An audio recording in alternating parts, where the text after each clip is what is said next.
California's parched landscape is bracing for another potentially devastating drought. Water shortages and exceptionally dry conditions are already beginning to hit home.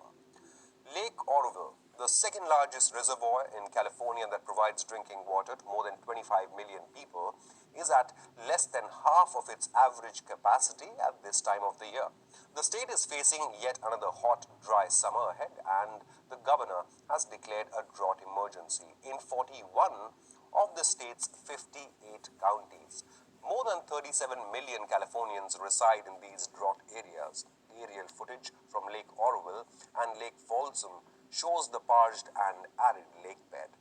Boats have been removed from the dry Lake Folsom harbor, while Lake Oroville is half empty. So again, this is a sign of this. We think about the effects of global warming and climate change, and this is, we start to expect to see these more extreme years of have very wet years and then very dry years like we're having right now. So having the water down at this level here means that we're going to have less water for agriculture, for municipal water use, and also for all the environmental needs. Many of the state's reservoirs are at extremely low capacity, and levels are expected to drop further in the coming months. The dry conditions are expected to fuel another potentially devastating and record-breaking wildfire season. In 2020, roughly 4.1 million acres were consumed by fires, tens of thousands of buildings were burnt, and 31 people lost their lives. Drought has always played a part in California's climate, and it's not unusual for the region to see periods of dry years interspersed with wetter ones now. Droughts in California are growing more frequent and more intense due to rising temperatures. Climate scientists warn that the cycle will only intensify.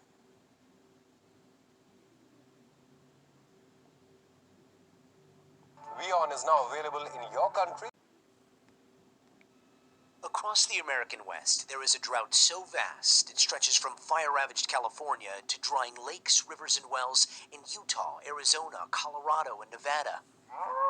And in New Mexico, on a ranch along the Continental Divide, cattle pass through a pond that has been bone dry for years.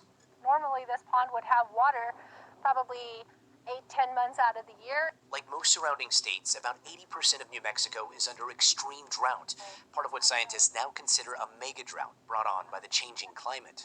And on this ranch, it's been nearly 6 years since they've seen measurable rainfall. Casey Spradley and her family have been raising cattle here for over a century. When you own a piece of land, as long as my family's owned this, I mean, they literally came in a covered wagon. Everything here they built. They developed every water source, dug every well, built every fence. So you don't want to be the generation that loses it. Last year, the drought forced the family to sell off a third of their herd. This month, they may be forced to sell another 20%.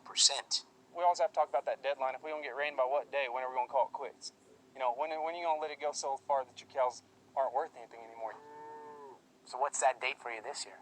If it doesn't turn around, we don't have grass by the 4th of July, then yeah, I think it's going to be quits. And it's not just ranching. In New Mexico, state officials are asking farmers not to plant this year if they can afford not to. It's not in a farmer's DNA to drive by a dry bunch of dirt doing nothing. Glenn Dugans grows New Mexico chili, the state's most prized crop. See those little baby leaves? That's what we're looking for. But because of the drought, he was forced to send chili seed to sprout in a greenhouse in Arizona, then transplant 300,000 plants back to his field when the water finally started to flow a month late. We're going to do everything we can to survive, but it's tough. The drought laying bare a desperate hope from those who feed the country, a prayer that tomorrow will finally bring the rain. Gotti Schwartz, NBC News, Sandoval.